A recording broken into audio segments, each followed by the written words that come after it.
Welcome back. In this module, we're going to talk about follow-up. Now, what do we mean when we talk about follow-up? Is it just simple customer service? Actually, yes and no, really. All right, let's actually go back to the earlier modules when we talked about product research.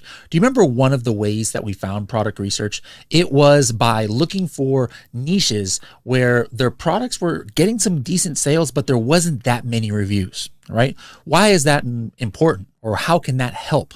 Well, when you have niches where everybody's got thousands of reviews, it's going to be hard for you to get kind of a foothold because there's a lot of social proof for those other products already. And again, the reason is because reviews is kind of indicative to buyers that, hey, there's a lot of people who have bought this product and they're happy with it. You know, if there's a lot of high reviews. And so we're not going to try this new product because, you know, like maybe it has 0 reviews or only like a few reviews and I'm not sure if we can trust it, right? Now, that being the case, maybe you picked a niche where a lot of the top sellers only have 50 or 100 or 200 reviews. A little bit easier to compete with. You're still going to start with 0 or 5 or 10. But in this module, we're going to talk about how do you get those initial reviews, right? Like how do you get those initial reviews? And also we're going to talk about how to stay within terms of service, all right? This is a very, very, very sticky matter with Amazon. One of the stickiest, actually. What has happened in history is Amazon really cracks down on different things that, you know, maybe are manipulating the buyer experience when there's big news articles that comes out in the media. All right. One of the biggest a few years back was about review manipulation. All right. What was happening in the Amazon world? And I'm not saying it's completely gone now, but back in the day, there was like some big exposés. It was like a lot worse than it is now. But there was big news reports that came out that big companies were just completely manipulating sales, basically buying reviews. Now, here's the interesting thing. To buy a review almost was okay. Back in the day, you could actually, within Amazon terms of service, send a product to a customer for free in exchange for a review.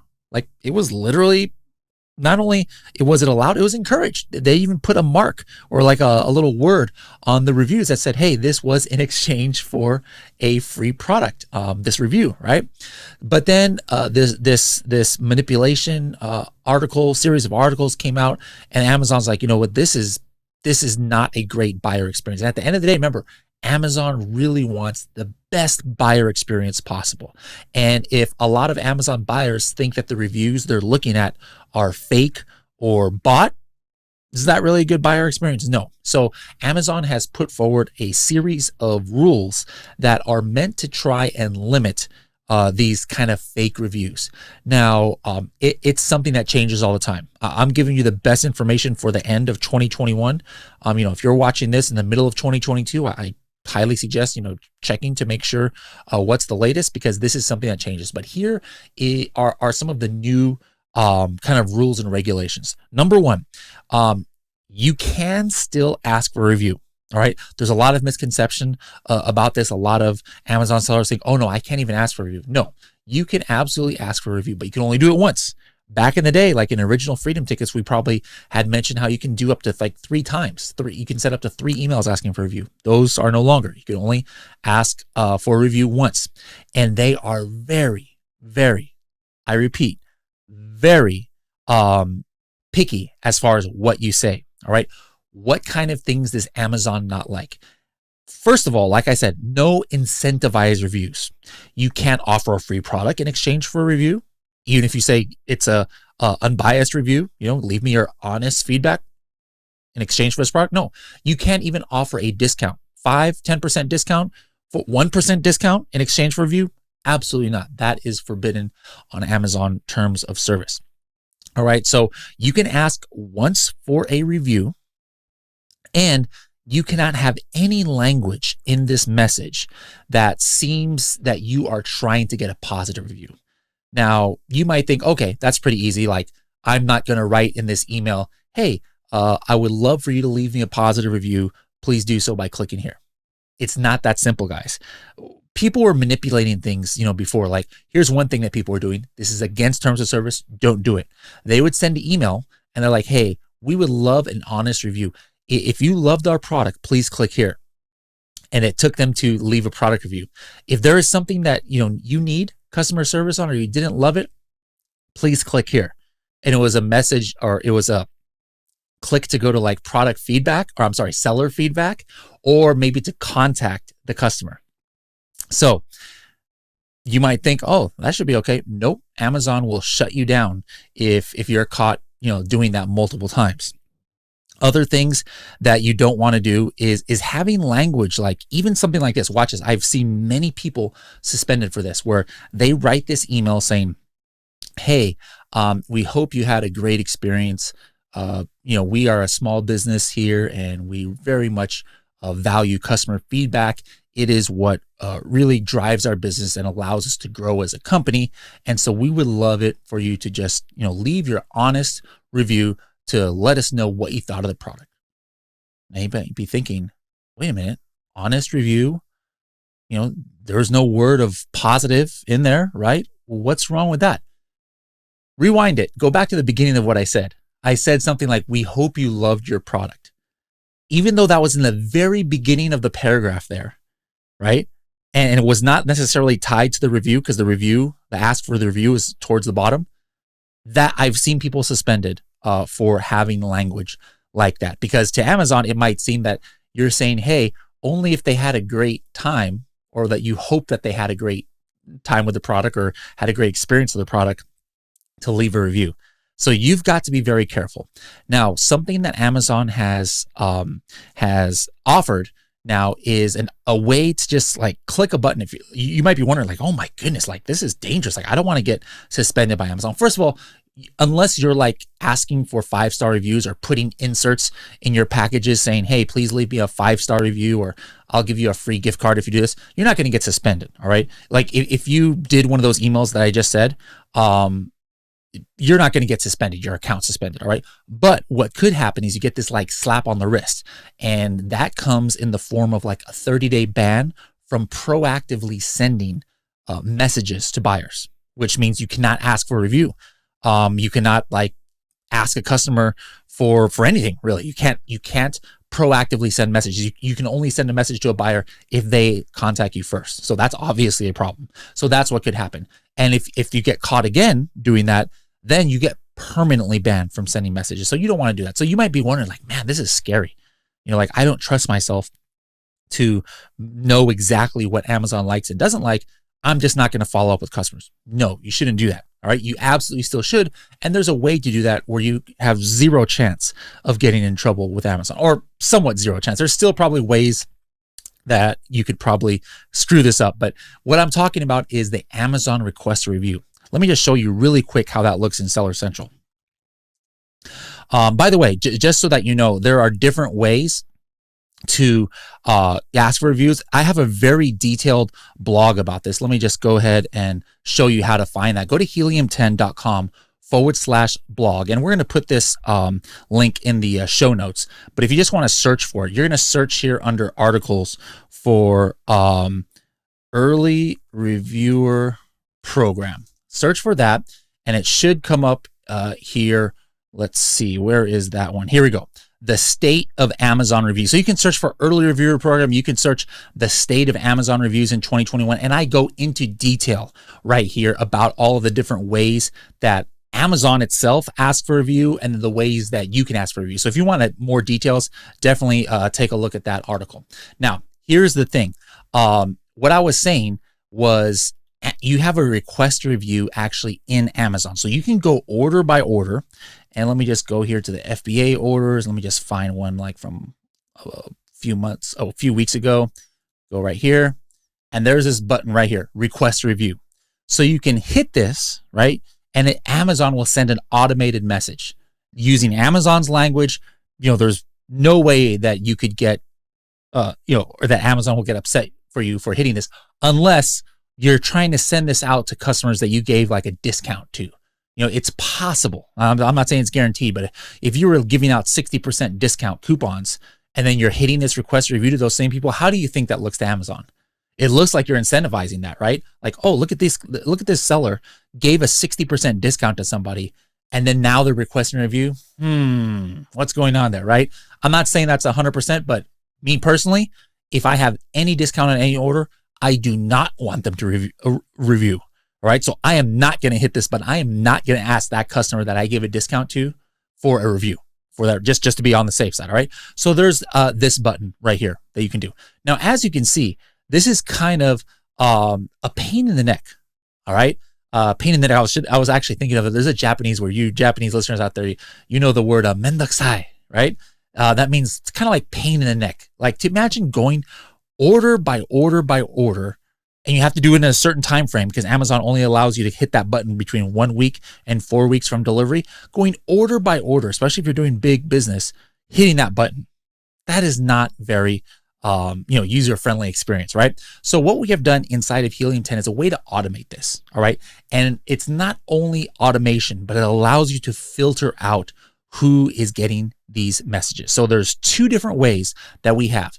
The very first way, let me go back to writing those emails. I hope I didn't scare you guys about, how picky Amazon is. I'm just trying to keep it real. Let me just put it to you this way. I myself, for the most part, still send the custom emails. Now, why do I send these custom emails? I like sending custom emails because I can control the subject line, and then I can control some of the copy. I'll throw in some humor there, right? And I'll do different things that will help me get that email open, and maybe like just inspire that customer to leave a review more, instead of just the Amazon automated thing that says, hello, here is this email, please leave a review. I don't know exactly what it says, but in my article, I have screenshots of what it is, but it's not that enticing to open it in the subject line, and it's not that enticing copy, right? But I like doing custom email. Let me show you an example of one that I have done here in Follow-Up, all right? Let me see if I can find it here. Here's one for the coffin shelf, all right? So here's the template. I just, here's my subject line, all right? Was the coffin shelf spooky enough? All right, it's like, what? Like, you're scrolling your million emails you get, and you're like, what in the world? Was the coffin shelf spooky enough? It's not a guarantee that they're going to open this, but they're going to probably open this more than they would just the Amazon subject line of please leave feedback, right? And then I say, hey, thank you so much for purchasing our coffin shelf. It's our first venture in a spooky decor. We would love to get your honest feedback, blah, blah, blah, blah, blah, blah. All right. Nothing that fancy. Now, here's where the magic happens. I mean, these are the templates you can do in Follow-Up. And guys, don't forget to check out the Learn button here, and you'll get information on exactly how to set these up. But the gold is in the automation. You don't want to send sometimes, like, let's say you have a shampoo. Let me just give you an example. Let's say you have shampoo, right? Do you want to ask for a review like 2 days after they got the shampoo? Probably not, right? I mean, they haven't even used it. How do they know if they like it or not? So if you've got like shampoo or vitamin, here's something I bought recently, vitamin D, that maybe gives them more energy or something. You don't want them getting an email 2 days after they get it. They might give you a bad review. Like, I can't review this. I haven't even used it enough, right?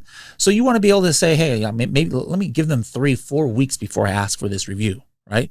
And again, I told you, what about if there's customers that you gave a discount to?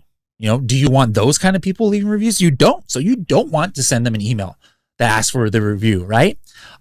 What about if it's a customer that maybe didn't like the product, and so they ask for a refund, right? For whatever reason, they ask for a refund.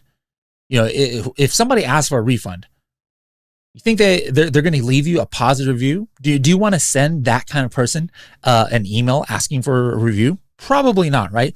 That's why we have these automations. Take a look at this one. Coffin shelf, first time buyer. So this is kind of just like this flow that I've created. So I have filters. I say, hey, I filter out anybody who has gotten refunded orders. I only want to send this to people who have purchased in the United States marketplace.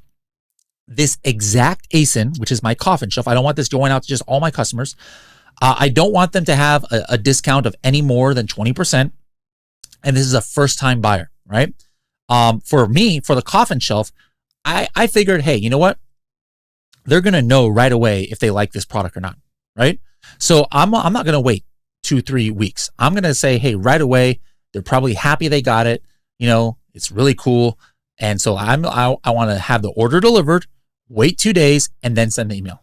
Boom, I'm done. So I never have to touch this again, unless I want to change my phrasing or my wording on there. All right. So I can set all of these filters, and there's a lot more filters that I can do as well. You can, do it by SKU and by shipping country and by item price and by discount, et cetera, et cetera. All right. So that's what I do a lot. And that is for sending custom emails. Now, again, if you are not confident that you can write a compelling email or you're just scared that, hey, I don't want Amazon to slap me on the wrist for saying something that I didn't realize was bad, you can go ahead and use the request review, but you don't have to click it inside of Amazon. All right. What you can do is set up an automation for the request a review. And we've got that. Like here, we've got this egg rack. All right. And it says, hey, refunded orders. And this is the ASIN. Wait 7 days, which is like the minimum you have to wait. And then request a review. What is this? This is not a custom email. This is the same as if I hit that button that I showed you a couple minutes ago inside of the orders of Amazon request review. You don't have to compose any email, any subject line. You don't have to worry about getting in trouble with Amazon for saying something you shouldn't. 100% within Amazon terms of service. If you'd like to do that, I suggest doing this one. Again, why is this important? Well, your review velocity sometimes is going to affect, your sales. All right. If your competitors are getting, 30 reviews a month and you're getting 5, before you know it, they're going to have like 1,000 reviews and you're not going to have that many, right? You want to get reviews faster. Now, you're not going to get 100% of your orders getting a review. Nowadays, what happens is maybe like 1 out of every 25 orders, 1 out of every 50 orders, maybe 1 out of every, 15 orders will get a star rating at least. And then maybe 1 out of 100 orders might get a full written review. There's something called one-click ratings. Actually, now on Amazon, people can just click the star, or they can click the star and write a review. So it's either 1 out of 20, you get at least a star, or maybe 1 out of 100, you'll get a full written review. All right. So you want to do anything you can to increase that velocity. All right. No matter what you do, it's not going to get over 50% or anything crazy like that. As a matter of fact, if it did, Amazon might think something shady is happening because nobody gets that kind of review velocity. All right. But at least it would be great if you can have a good review velocity in comparison to your competition. And so again, the one way that you can do that is by utilizing follow-up, which is inside of your Helium 10. There's no extra charge for this. You've already got this. All of you Freedom Ticket members, I'm sure. Set this up, guys. So if you're already selling on Amazon and you are not taking advantage of this, go in there, set this up, set up your flows. If you're a brand new seller, you're going to start selling on Amazon from day one, guys, unless you're doing some kind of discount, from day one, set this up on your products. All right. It's kind of like a set it and forget it thing, and watch those reviews come in. So I hope you guys enjoyed this module, and good luck with getting those Amazon reviews.